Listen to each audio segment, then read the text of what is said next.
Hello, everybody. This is Gerald Salenti, and it's Wednesday, May 15th, 2024.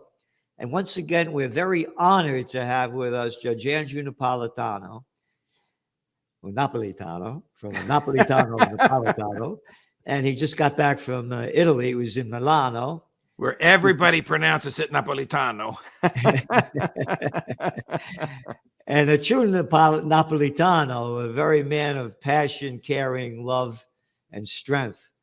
And he was just over in Milano addressing the Mises Institute libertarians. And you have to look at this. You go to his YouTube, Judging Freedom, and you can see what was going on over there and how intelligent these people are and how caring they are and how informed they are. So it's great to see you, Judge, and thank you for all that you're doing. It's a pleasure, my man. I missed you last week, but you were in my mind because I know how much you love Italy. I actually saw some street corners going, Gerald would love that. Gerald would love that. I haven't been there since 2015, unfortunately. So in Milan, which is not known for its pizza, you can't open up a pizza place in Milan unless you're a graduate of the pizza school in Naples, and you have to certify that on the wall. And it's terrific. You know, Judge, every week you're coming out with articles that are so important for people to read and understand. And a new one's coming out tomorrow, Free Speech for Me, but Not for Thee. And you go on talking about what happened with Hamas. And you go, here's the backstory. The Hamas assault on Israeli civilians and military on October 7th prompted a ferocious Israeli response on Palestinian civilians and Hamas fighters, the latter of which have been the subject of intense international debate and even litigation in the International Court of Justice. Both the initial assault and the response in turn have prompted in the U.S. the articulation of deeply held and strongly worded ideas. You go, some folks here believe that the Israeli Defense Force has intentionally engaged in the genocide of Palestinian civilians in order to expand the borders of the current state of Israel, so as to include what is today the Gaza Strip and the West Bank. Some believe that this land was destined by God to be the Israeli homeland. Some believe that the IDF, the Israeli Defense Force, has engaged in war crimes, and others believe it is doing what is necessary. This is what you just wrote is what's going on in Israel in front of everybody's eyes is complete genocide. Yes. But what I just wrote, you should be able to discuss freely and openly in the United States of America without fear of retribution from the government. I expect that when you and I say it's genocide, and we have very, very sound reasons for believing that, including the International Court and all the evidence they amassed, that people will disagree with us and even call us names. I get it. That's the way the world is. They have the freedom of speech just as we do. But I do not expect that I will be punished by the government for saying it. Now, I'm a graduate of Princeton University. If I were a student at Princeton or a professor or administrator at Princeton, and I said the Israeli government has engaged in genocide, and this legislation that the House of Representatives just passed, hasn't passed the Senate yet, becomes law, Princeton University has two choices: kick me out or suffer a loss of federal funds. Because the Congress has decided on its own that it will punish speech that it hates and fears. And that is a direct and profound violation of the First Amendment. They debated this on the floor of the House. You're not going to believe this, for 15 minutes. They gave Thomas Massie, the most courageous member of the House, the Ron Paul of our day, 2 minutes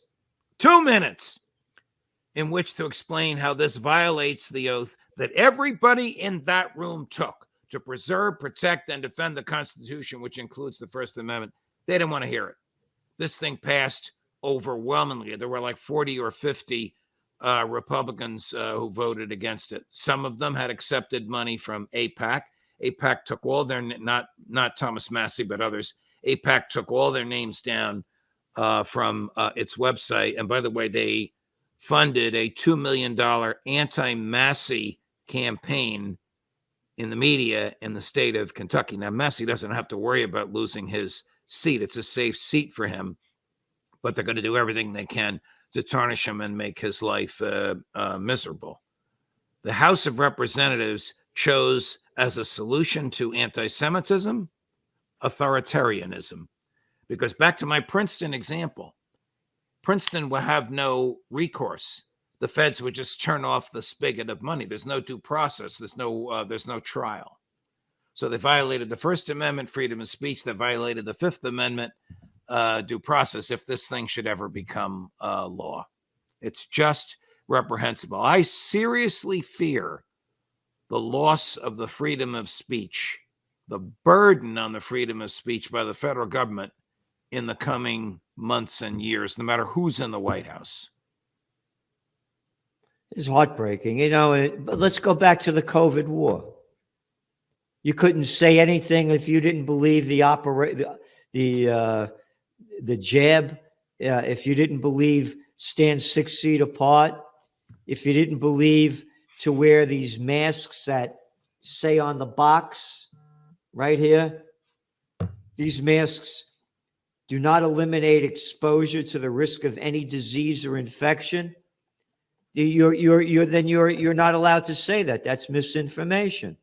So this is what you're saying is really, it's just an extension of how they've robbed our freedom of speech and freedom of choice. And it's just getting worse and worse. And this, by the way, is the America that attacks countries all over the world in the name of bringing freedom and democracy. Right. As they're stealing it from us right in front of our eyes. There's a sleeper case. I say sleeper. It didn't get a lot of publicity before the Supreme Court about whether the government, the federal government, the Department of Homeland Security, can use a carrot or a stick to coerce or cajole social media into suppressing stories it doesn't want to hear and pushing stories it does want to hear. And the oral argument made it sound like the justices are going to allow the Department of Homeland Security to do that.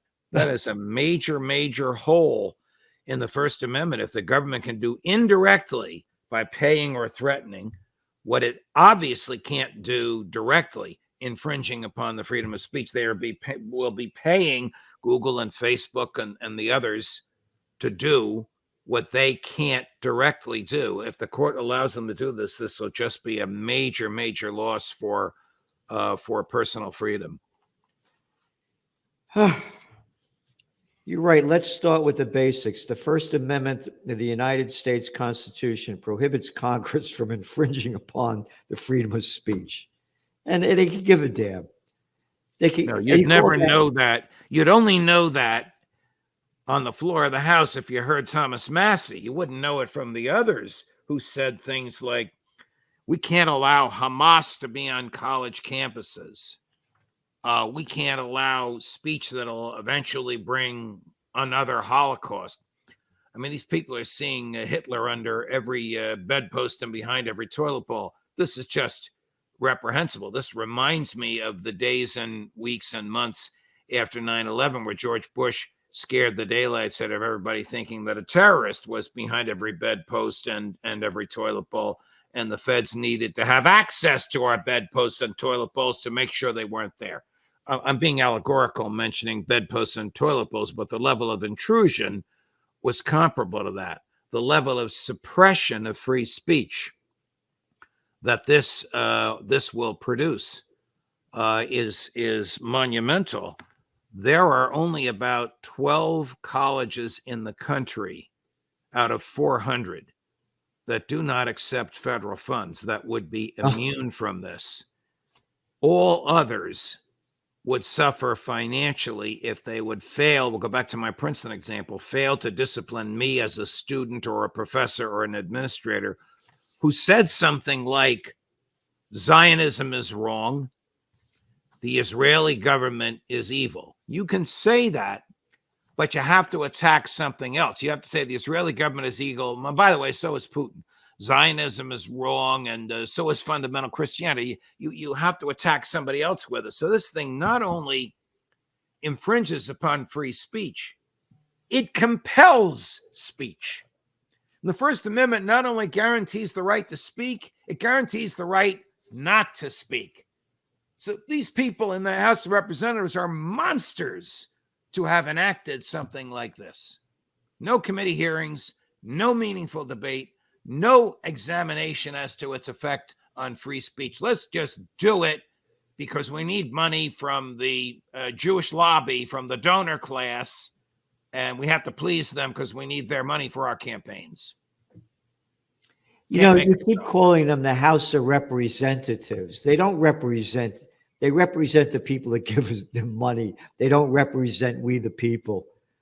They're not represent. The only represent pieces of crap, because all the wars that they support, all the freedoms that they rob from us. You go on to say that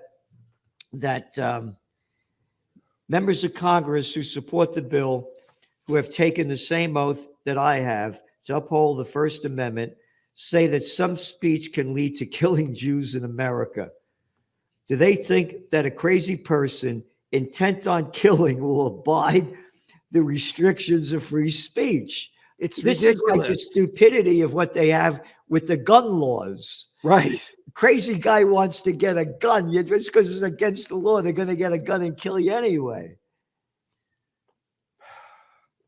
This is our government today, and you put your finger on it. They do not represent the people. They represent those who give them the money to get reelected. Justice Scalia famously said, there's a principle of interpreting statutes called legislative history. You look at what the legislators said on the floor of the legislature when they voted in favor of the legislation. And Justice Scalia famously said, it doesn't matter what they said. They only vote for one reason: to get reelected. That's it. You mentioned George E. Bush before and how they robbed us of our freedom. The Patriot Act. Yep. And most of the people supported it. This is from ABC News, March 11th, 2002. Poll finds broad support for Bush. 6 months after September 11th, Americans are expressing enormous sustained support for the war on terrorism, broad approval of George W. Bush's job performance, and a swelling sense of patriotism that leads most to say this crisis has changed, you ready? The nation for the better. 82% approve of Bush's job performance. You ready? While that's 10% points below his peak. 92% of the people supported him. Wow. A little boy of nothing with a brain the size of a pea. A little jerk, a daddy's boy, born on third base, thought he had a home run, an ignorant, arrogant piece of scum. 92% of the people swallow the crap spewing out of this little boy's mouth.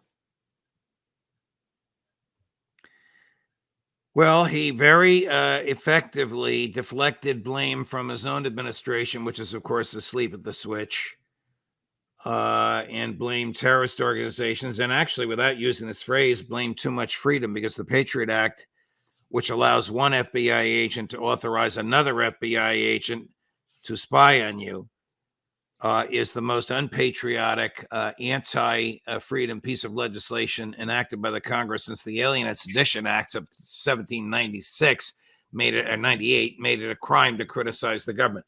He deflected blame away from himself. In reality, his CIA, his Pentagon was asleep at the switch and allowed this to happen. How many people were prosecuted because of 9/11? How many people in the American government were prosecuted because of 9/11? One CIA agent was prosecuted for revealing the name of torturers. Revealing the name of the torturers. He went to jail for 3 years. That's it. Torture that George Bush had authorized and for which he immunized them so they couldn't be prosecuted.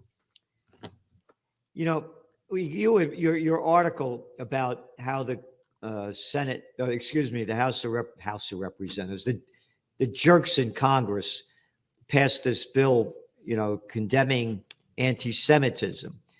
Number one, the people running Israel are not Semites. They're Ashkenazi Jews from northeastern Europe, like above Turkey. The Semites are people from the Mesopotamia region, like the Palestinians. Number two, it is by definition what they are committing there, genocide, according to the Encyclopedia Britannica. Genocide, the deliberate and systematic destruction of a group of people because of their ethnicity, nationality, religion, or race. So now, what do we have that came out yesterday? And this is from Haaretz, the Israeli newspaper, which I pay to subscribe to, because as trend forecasters, you want to get the information from all over the world. So we don't only take what they're saying in America, but what they're saying in Israel. We go to IRNA, ISNA, the Tehran Times to hear the Iranians, Al Jazeera to hear the Arab side. So this is from Haaretz. Genocide by definition. Quote, "We must settle Gaza now." National Security Minister that Ben-Gvir called to Israel to, quote, "encourage emigration of Palestinians out of the Gaza Strip." All right? In order to preserve the security achievements that our soldiers lost their lives for, we must resettle Gaza with security forces and settlers that will embrace the land with love. And this is some other scumbag saying this, guy, Caddy. Minister Shlomo, a member of the Prime Minister Benjamin Netanyahu's Likud party. Genocide. Well, by look, definition. Definition. Correct. Their own words manifest genocide. Their own words that the Palestinian people are subhuman. If you want to deny somebody's life, you first have to deny that they're human. And that's what the Israeli government is doing to the Palestinians by having Israeli officials of the government say they're subhuman, they're animals, They don't deserve the right to live. And once you get the majority to believe that, it's then easy to slaughter innocents. I mean, history teaches that indisputably. So there's no question but that they're engaged. They even have a phrase that they use. This is a horrible phrase: mowing the lawn. Yep. The image is of some sort of a device that would just cut people's heads off like you would cut the grass. So again, you're condemned for speaking the truth by definition.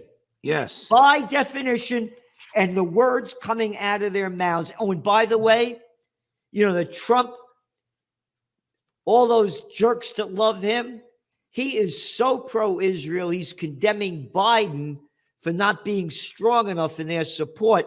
And his little spoiled, rotten little son-in-law, Jared Kushner, you remember? He wants to build mansions on the beach.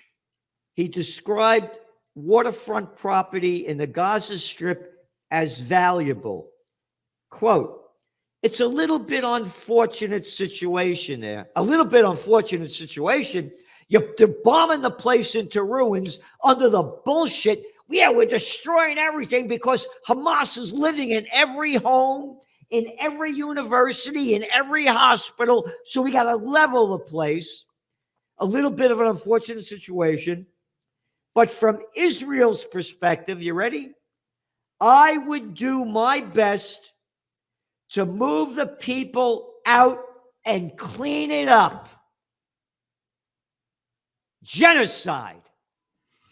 Genocide. Well, this is going to continue no matter who's president, whether it's Biden or Trump. There might actually be a greater chance of dialing Biden back on this than Trump back on this. But either way, we have nothing to look forward to unless other state actors get involved and resist Israel militarily, which is not unlikely. We have nothing to look forward to in the next 3 or 4 years, but more of this slaughter and killing. Yep. Funded, financed, paid for by the American taxpayer. Yep. The plantation workers of Slavelandia. That's all we are. Because Biden moves forward on $1 billion in new arms for Israel. Wall Street Journal. Yeah, that's this morning. Yep. And again, this little Jared Kushner, he added that the Palestinian civilians should be moved into the Negev desert. Wow. Genocide. But yet, Dartmouth College called police for a nonviolent protest, causing a swift fallout.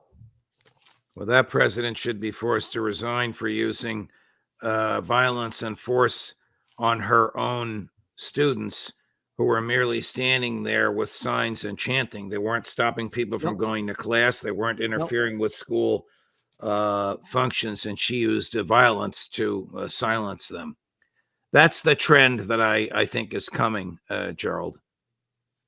Well, look what they've done right up here in New Paltz, 20 minutes away from here over here. They arrested some 300 students, and these cops beating the hell out of people. What the hell's the matter with them? Yeah. What is this Nazi America? It is. It's becoming that. I'm waiting for these cases to be thrown out by judges who will say there's no crime here. And then I'm waiting for the lawsuits against the police. Now, that's not going to happen overnight. It'll take years for all that to happen. And some students probably will feel, well, I've graduated, I'm gone, I'm living my life. Why do I want to revisit this? But I would encourage people who are charged by these cops, welcome the charges and make a First Amendment defense, and you'll prevail. The cops are not going to even be able to testify against you because they're not even going to remember one student from the next. Each person's entitled to an individual trial. The government has to present evidence against the individuals, can't present evidence against the group in a trial. So this may have a happy ending, but it's not going to, like I said, it's not going to be tomorrow. No. They go on to say a bystander visiting his father, who lives near Dartmouth, found himself with a fractured shoulder. The cops beat the guy up just walking by. Yeah. And one after another. And you saw, you wrote about this. We talked about this, how these these professors being women thrown to the ground by these cops and beating them up. Right. What was this country turning into? You know, and again, and then you have these guys, these billionaires, all coming out against what's going on. This guy, Citadel's Ken Griffin, talking about, we're living in a different world than what we fantasized just a few years ago. And he's all against what's going on over here. Universities should be trying to encourage us, coming out against these protesters. One after another, these billionaires, and that's all that gets the news. What the billionaires say, that guy Ackman, one after another, getting rid of these people that are presidents of universities because they're letting students protest. This is America. Amerika. Right. America. I know. I hate that, but it's true. It's true. It's interesting. That's what the left used to write during the Vietnam War, and they turned out to be right. We are There's an more like the article. old Soviet Union. They've been this big advertisements been appearing in all of the major newspapers. The Declaration of the Establishment of the State of Israel. The State of Israel was established 76 years ago. Throughout those years, the United States and Israel have been and will remain partners in democracy. Who the hell you talking about? What you mean democracy? You mean the apartheid state of Israel? Oh, not that my term. That's from human rights. One organization after another. The laws that they passed in Israel, it makes it an apartheid state. The Jewish people have the rights over the Arab people. It's not a democracy. And they invented this place 76 years ago through the United Nations. What did it have? Like 56 members in the United Nations? When they created this? Yeah. And the Balfour Declaration? The phony Balfour Declaration that he came up with? That says His Majesty's government declares in 1917 that they will have a Jewish settlement in Palestine? Who's His Majesty's government? The murderer from where the sun never sets on the British Empire? Well, all of that is now accepted as legitimate by the effete corps of impudent snobs, as the late Spiro Agnew used to call them, who are basically the elites that run the military, industrial, corporate, pharmaceutical surveillance complex. Karen Kwiatkowski was very much one of us, just a brilliantly expanded military-industrial complex to include corporate, banking, pharmaceutical, and surveillance. And that's what it is. I agree. I say the same exact thing. Yep. Dr. Naomi Wolf, she does some great stuff. And this is a quote from her. She talks about the chosen people. She said, it's not, okay, you're the children of Israel, you're ethnically descendants of Abraham, you are my chosen people. She said, that's not what they mean. She said, if you don't do certain things, you're not chosen. She said, it's not ethnicity when talking about the chosen people, it's moral behavior. So stop with this crap, that you're the chosen people. Don't want to hear your bullshit.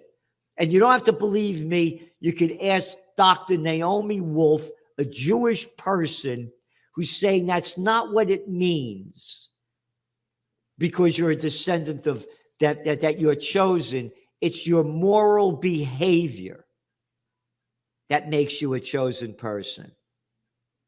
So the people that are running the show, there's no morality among them at all. No, not at all. When Netanyahu was asked the other day, last weekend, so 3 or 4 days ago, how long he expects the war to go on, you know what he said? No. About another 10 years. Holy. Because that's how much longer he wants to be prime minister. And as soon as the war is over, his prime ministership and his freedom are gone. Yep. Judge, here's the cover to this week's Trends Journal.